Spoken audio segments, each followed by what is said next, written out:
Hello and good afternoon, everyone. I'm Robert McCallum. I'm going to start off with some quick introductions, but I just want to introduce myself. Robert McCallum, mayor of the great community, the great borough of Dickson City. We're pretty cool. We're a borough and a city. I don't know how we ever pulled that off. So some guests in our audience are Representative Kyle Mullins, Representative Kyle Donahue, Representative Perry Warren, Representative Jim Haddock, Representative Eddie Day Pashinsky, Representative Joe Cerisi, Commissioner Tom Welby, Commissioner Bill Gahan, Representative Lisa Borowski, Dickson City Councilperson Kim Canuck, our Borough Manager Ches Furconi. I knew we were going to have a call, because I'm also a member here. I told them we were going to have a call during this, and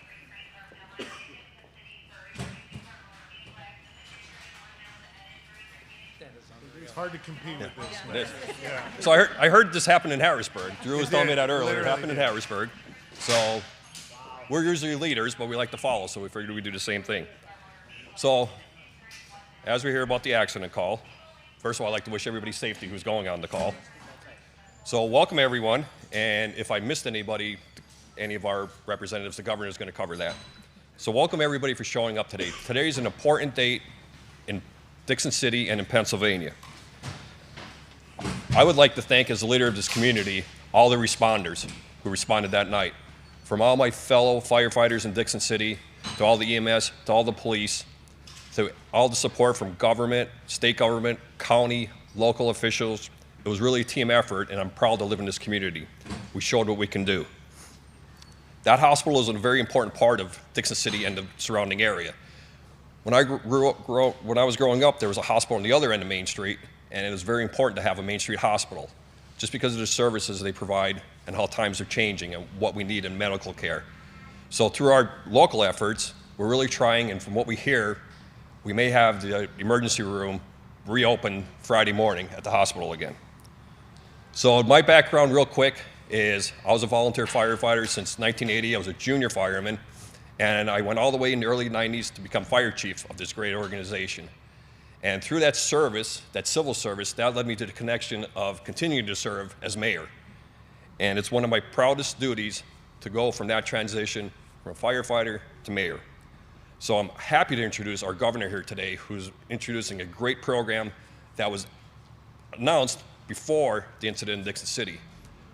It's benefited our grant programs for the fire service. As mayor and as a firefighter, but more importantly as a resident, it's so important. It's so hard, the fundraising amount of money we need to continue this operation. So I'm privileged and honored to introduce Governor Shapiro about the new grant program, hopefully to gather up enough support and have it pushed through Harrisburg.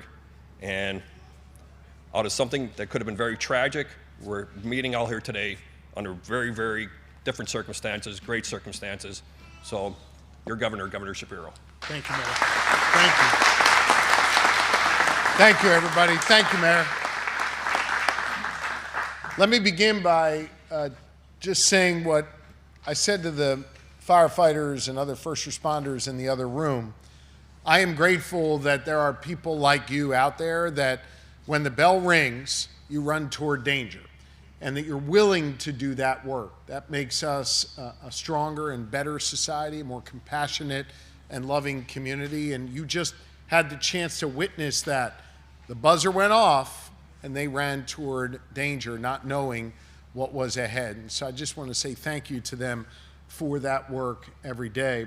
Mayor McCallum, thank you for your leadership of this borough that bears a city name. We appreciate being back here in Dickson City, and I want to thank you for your leadership. And I want to say thank you to Chief Chwanek for his kindness and for his leadership. When I got the chance to visit with the chief when I got here today, immediately all he wanted to do was thank the women and men of this fire department, as opposed to accepting any of the praise or thanks himself. That's the sign of a great leader, and I appreciate that very much. So thank you, Chief.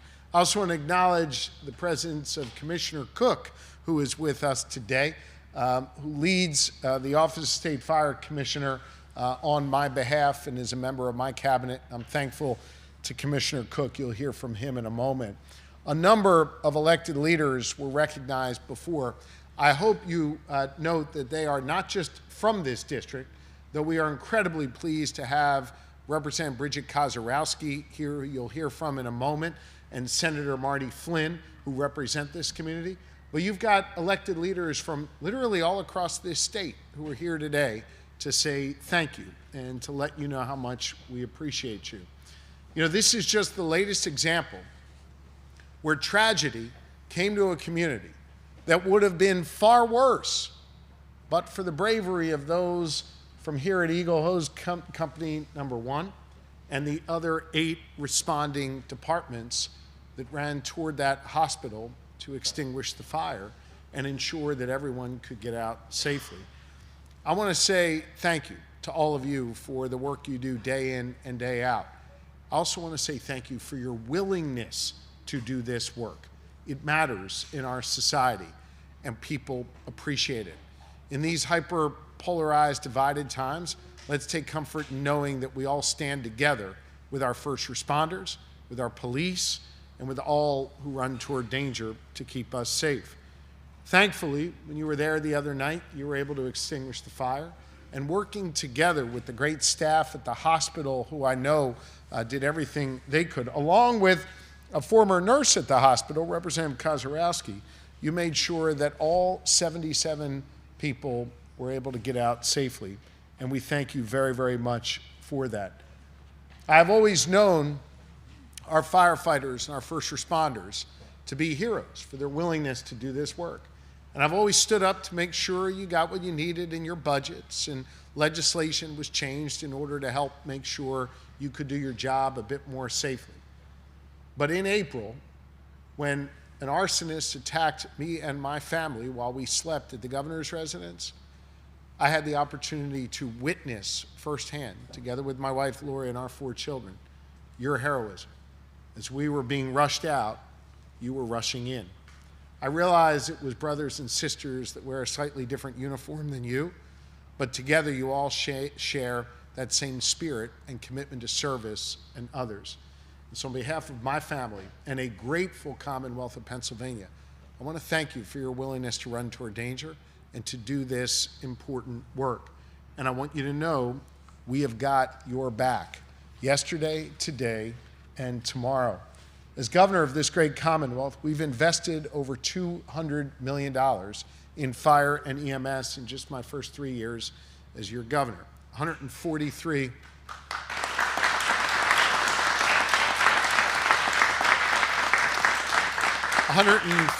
million directly to fire and EMS through state grants, $60 million through a fire and EMS loan program. And we worked incredibly hard to change the laws of this Commonwealth to allow first responders to collect workers' comp for PTSI. We know that was an important reform, and we're going to continue to press forward. I wanted to be here today to highlight your service and to announce an additional $37 million that my administration is releasing today to fire companies all across the Commonwealth of Pennsylvania. And to note that Dickson City Fire is getting over $16,000 of that money directly right here.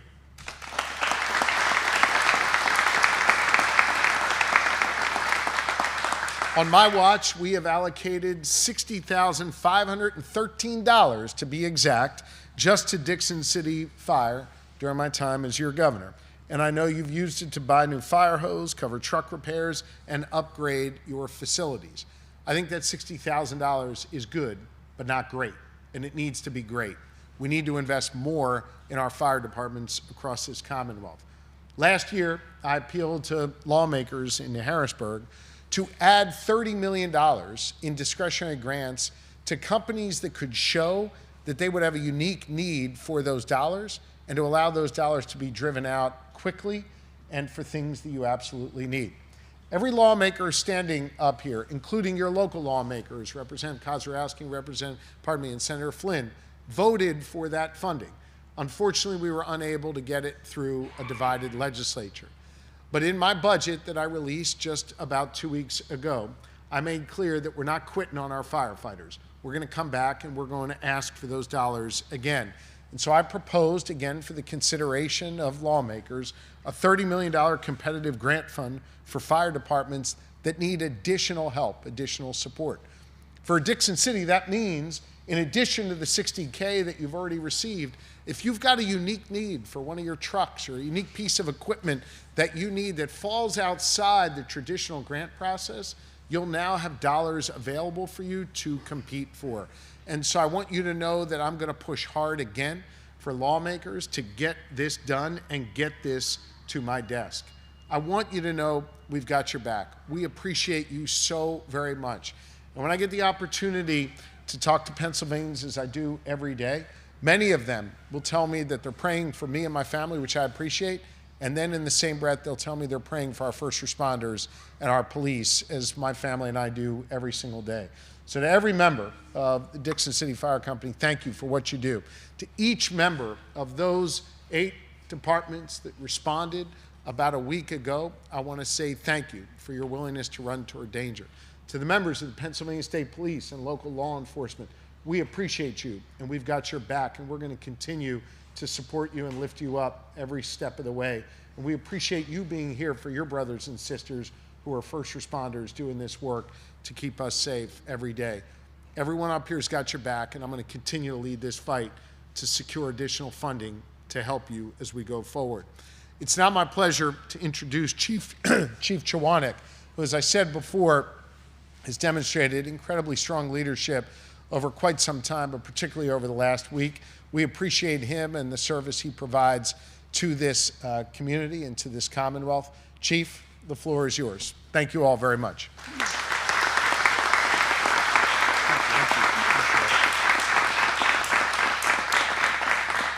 As the governor stated, I'm Chief Rich Chwanek of the Dickson City Fire Department, Eagle Hose Company #1.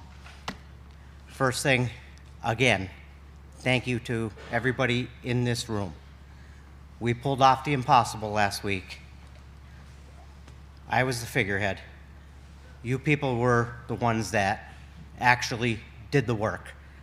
Sure, with my command staff, we directed a good operation. No one was hurt. We saved the building. But without all of your help, that wouldn't have been possible. From dispatchers,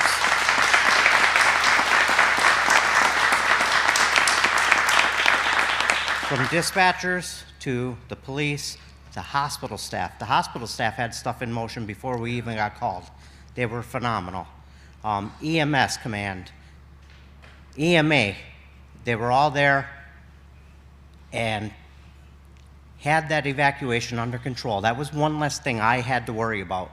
My major thing, get the fire out, don't let it get to the hospital. And we were successful in that operation. So, like the mayor said, they plan on having the ER open by Friday. I guess we did our job.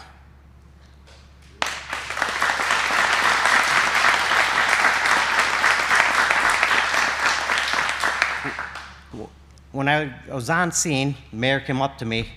He said, just want to let you know, Bridget and Drew are here. If you need anything from their offices, they're here for you. I was standing there at the command post, and I just felt this sudden calmness rush over me, knowing that they were there to help me. Drew brought you calm? Yes. Really? Yes.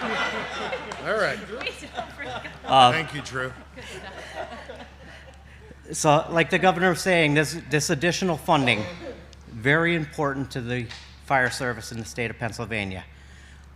Fire engine here behind us just put into service last May, June. We ordered that in December of 2022. The price that we signed for, the contract, $834,000.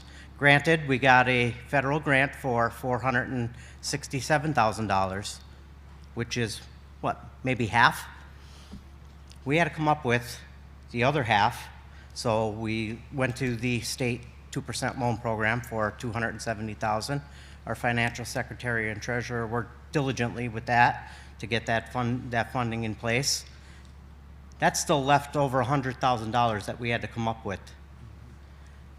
The day that we took delivery, $869,000. So just in that 28-month period, the cost rose. Spoke to the sales rep that day. He said when he delivered it, that day he could have sold that piece of apparatus for $940,000. Here we are, not even a full year later, same truck goes for $1.2 million. We can't flip enough chickens to buy a piece of fire apparatus. That's where this funding comes into play. It's very, very vital to the fire service in the state of Pennsylvania to keep this funding coming. Stand by, please. I think that's about all my remarks that I have. I'd like to turn it over to Fire Commissioner Cook from the State Fire Academy.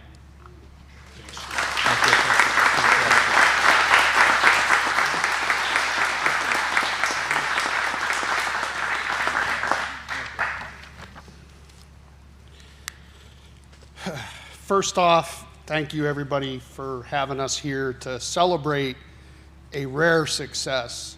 I think the chief and all the members of the Dickson City Fire Department are being way more humble than they have a right to be with what was accomplished last week.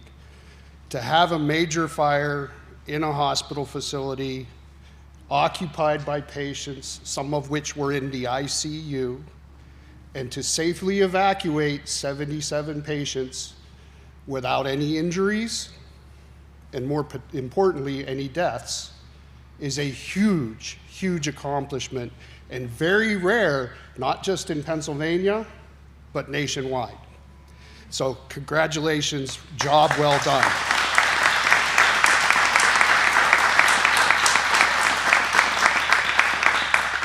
And there is one state official that no one has mentioned yet, and he's trying to hide in the front row.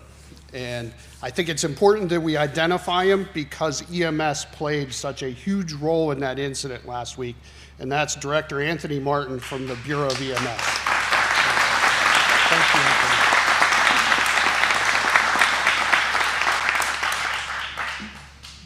The most important thing we're here to talk about is money, right? And as I travel around the Commonwealth, I hear two very strong themes from the Pennsylvania Fire Service.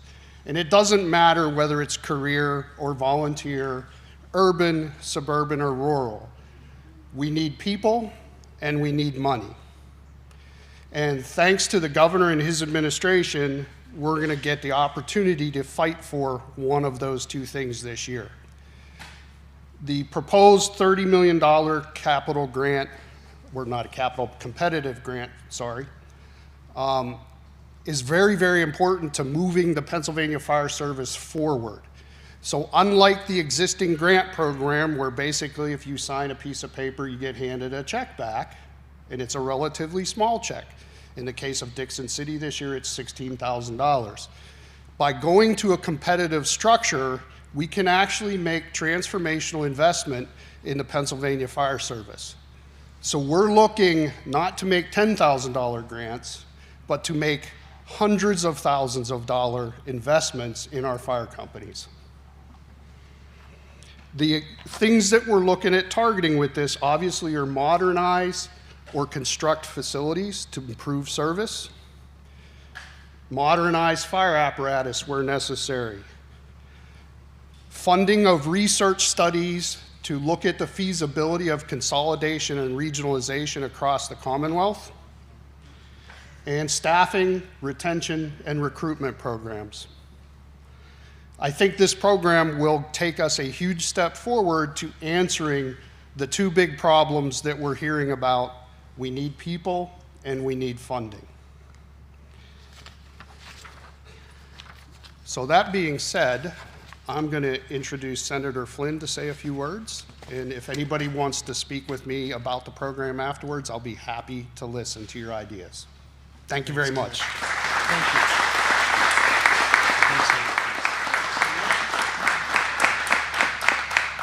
Good morning, everyone. It's an honor to stand here today with Governor Shapiro, our State Fire Commissioner Tom Cook, and Representative Bridget Kozorowski. along with Mayor Bob McCallum, Chief Richard Chwanek, and the members of the Eagle Hose Company Number 1 for hosting us here today. Last Wednesday's fire at Lehigh Valley Hospital in Dickson City underscored how quickly emergencies unfold. It showed how much depends on first responders being fully prepared to act. Nearly 80 patients were safely transported to other facilities. Fire, EMS, law support, hospital staff, transportation, and mutual aid partners worked together to coordinate transfers under intense conditions. Thankfully, there were no casualties. Due to the efforts of everyone involved who stepped in to move patients safely and efficiently, in moments like that, readiness isn't optional, it's essential, since there is no margin for delay. I want to thank Governor Shapiro for highlighting the importance of sustained support for fire and EMS as part of his proposed budget. Across northeastern Pennsylvania and throughout the Commonwealth, fire companies and EMS providers are facing increasing demands. Call volumes continue to rise, equipment and operational costs are increasing, recruitment and retention remain ongoing challenges, particularly for volunteer fire companies whose members balance this service with work and family. At the center of today's discussion is the governor's call to continue annual funding for the fire company and emergency medical services grant program.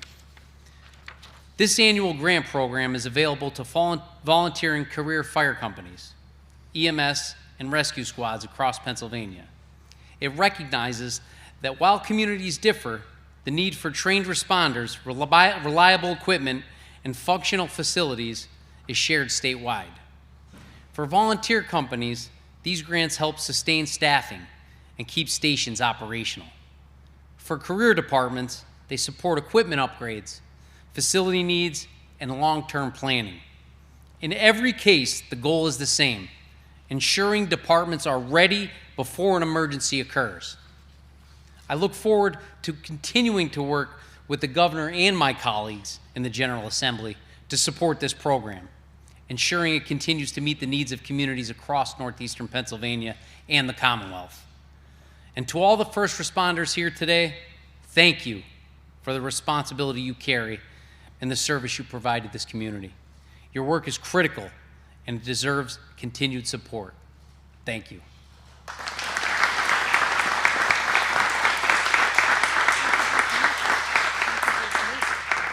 It's now a pleasure to invite up Representative Kozarowski to share some words. And again, I can't stress enough just how important her voice has been in the General Assembly, advocating for these things, voting for these things. But when emergency struck at the hospital where she used to work, she ran there, albeit behind you guys on your way, to offer to help. And I think that speaks a lot to the extraordinary character that she has. And I would just say in the same breath, I know we made a joke earlier, but I couldn't be better represented in this community by anyone other than Drew Popish. And the fact that you were there keeping me updated throughout the night, I just want to say thank you to you and to the representative for going there and doing your part to help out. And so with that, a stranger to no one, your representative, Bridget Kozarowski.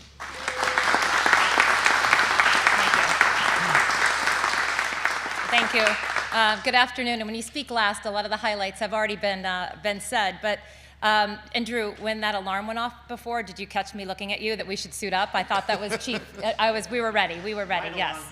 But honestly, you know, it was. I often say here in northeastern Pennsylvania, we have a unique little village, and it was on display Wednesday night. Having worked in the orthopedic office down the road there and knowing a lot of the staff, I was so proud of my profession, and I was so proud of the collaboration that I saw that night. The conditions were horrific. It was freezing cold. It was dark, and you had 77 patients to get safely to places that they would be taken care of.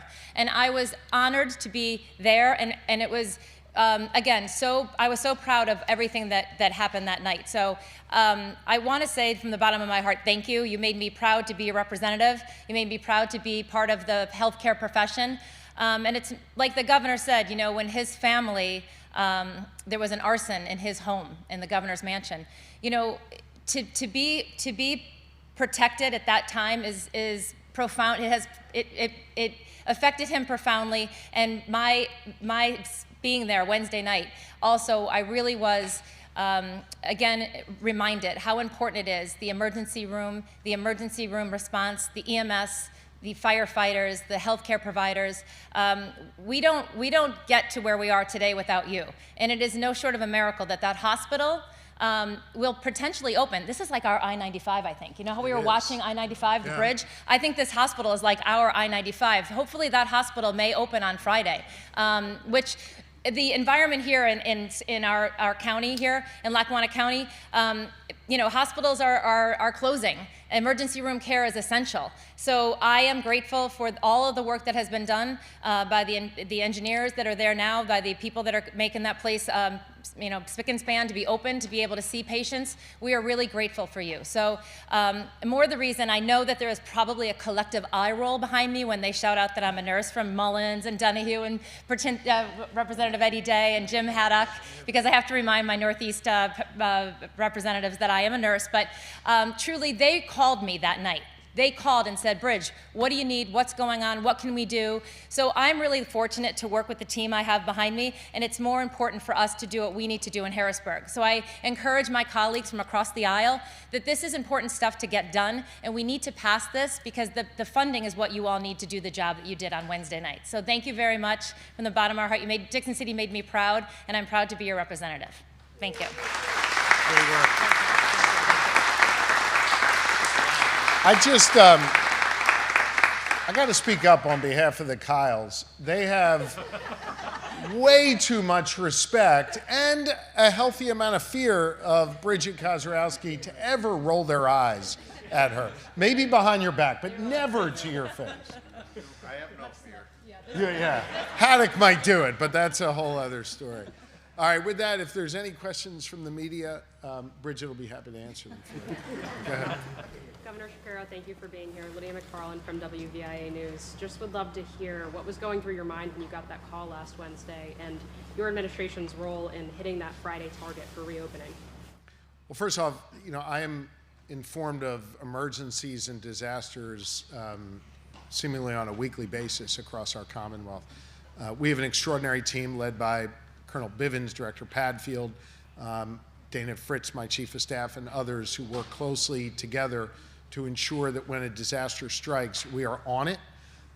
They communicate with me so that I'm aware, and most importantly, we get our assets out in the community as quickly as possible to assist the local government leads. You see one of them here, your chief, another your mayor, and others with whatever it is that they need.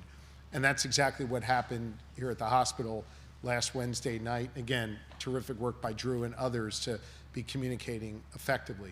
As it relates to the potential of a Friday opening, that speaks to the integration that we've had with the local community on a number of fronts. First, the Pennsylvania State Police under Colonel Bivens' leadership has been assisting locals with the investigation, because it is important to find out why this happened, how it happened, to ensure this never happens again. But it's really important that we get this hospital up and running as quickly as possible. So we've had our team from the State Department of Health working together with the local community, with the healthcare system, to be there every step of the way, because at the end of the day, the hospital can't open unless the Department of Health certifies that it is safe to reopen. And so we're working with them hand in glove to make sure that we are not holding the process up, but we're working together with them to move quickly. I can assure the public that this hospital will not be reopened until it is safe for people to work in and safe for people to go there for care. I know that Friday is their deadline, and we're going to be doing everything in our power to work with them to meet that deadline. I don't want to get ahead of the hospital system or ahead of anyone else in telling you with absolute certainty that'll be the day, but I can assure you the Commonwealth will continue to partner with our local partners to meet all these goals and to ensure that this wonderful hospital gets reopened for its staff and all the people that need them. Anything else? Governor, Connor Core, 2822 News. Thank you for being here today. I'm sure you saw the photos and videos on social media, on local news and whatnot, but what stood out to you the most about how the first responders handled that fire on Wednesday night? You know, I stopped by there on my way over here, which is why we were a little bit behind, because I wanted to see it not just in pictures, but to see it in person. Obviously, the scope of the damage was extraordinary. And when you're approaching a scene like that, this is very complex because it's not just some vacant building where you got to put out a fire. You're in a densely populated area with, as we later learned, 77 people in the hospital, along with the staff who acted so courageously and did a great job. I'm sure every first responder here would attest to that. And so all you're thinking about is, how do we deal with the physical effects of the fire and ensure everyone's safety and get this out as quickly as possible so it doesn't spread any further. And when you look at the damage there, they were able to effectively do that. They kept it confined to sort of the orthopedic side or what have you. Forgive me, I don't remember the exact terminology for what they call that wing, but they were able to protect the hospital from everything other than smoke and water damage, which enables us to now be in a place to potentially get this reopened on Friday. So what I saw was extraordinary collaboration real quick in order to get people out while you're getting the firefighters in. I saw a community that looked out for one another. I saw the skill of firefighters to be able to extinguish the fire relatively quickly. And that put us in a position to be far ahead of the game here in terms of reopening. And most importantly, to see no loss of life in what could have been an absolute catastrophe for the community. So my hat's off to all these first responders and all the skill that they showed, and to the local leadership for being coordinated and calm and being able to address this crisis. Governor Shapiro, Jack Colkin with WNEP. I know you met with first responders ahead of coming out here today. Yeah. Are you able to talk about anything that was discussed on the other side of the building? Thanks, what you learned about the unique community of volunteers here in northeastern Pennsylvania. I expressed to them my profound thanks. And I expressed to them my thanks not just as a governor, but as a victim of an arson attack, and letting them know just how important they are in my life and my family's lives, and how important they are in the lives of everyone here in Dickson City and across this region. I let them know how the community pulls for them and encourages them and prays for them. I realize sometimes, I get the benefit of being able to be out in the community and hear from folks what they're thinking and what they're feeling, and sometimes those who wear the uniform don't necessarily get that feedback I get. And the feedback I get about our first responders, about our fire, particularly in this area in the wake of this tragedy, is just a profound sense of gratitude. And I wanted everyone in that room to know how much we appreciate them. I also think it's important to note that in that room were firefighters, EMS, police, both local and state. This is a sisterhood and brotherhood that works together to keep us safe. I think sometimes people can take that for granted. I certainly don't. No one up here does. And I wanted them to know just how important they are in our lives and how much we appreciate them. Time for one more, guys. I have an off-subject question. Anything else on this? Okay. Recently, there have been 2 ICE facilities being built in both Schuylkill and Berks counties here in Pennsylvania. Local leaders in those parts of the state say they've been left kind of in the dark until DHS bought the properties. Now things have been moving forward with those. They're getting more information, but they're worried about their infrastructure in some of those areas. Has your office reached out to learn more about these, buildings from the federal government, and have you been informed of anything? We were not informed beforehand. Just like the local community, we were kept in the dark. I do not want these facilities here. They do not belong in Berks or Schuylkill County. They undermine the economic growth that we're seeing across this Commonwealth. I think they compromise people's safety. And I think there are very, very serious questions as to whether our infrastructure can even handle this. While the federal government has extraordinary power to be able to locate these places against the will of a local community and against the will of the state, I can tell you that we've been working very hard behind the scenes to see what we can do to potentially stop this. I think the federal government, again, has an extraordinary amount of power to be able to do it, but we're looking at every single possibility here to ensure these kind of facilities don't come to Pennsylvania. We don't want these here. They don't belong here. They undermine our economic opportunities here. I've been encouraged to see local leaders, by the way, Republican and Democrat alike, stand up and say they don't want this in the community, that this is not something that is going to help in Berks or Schuylkill County, and I would say across the Commonwealth. I think this is not a Republican or Democratic issue, it's a common sense issue. This is not something that belongs here. We don't want it here. I'm going to do everything in my power to try to stop it. Thank you. Thanks, everybody.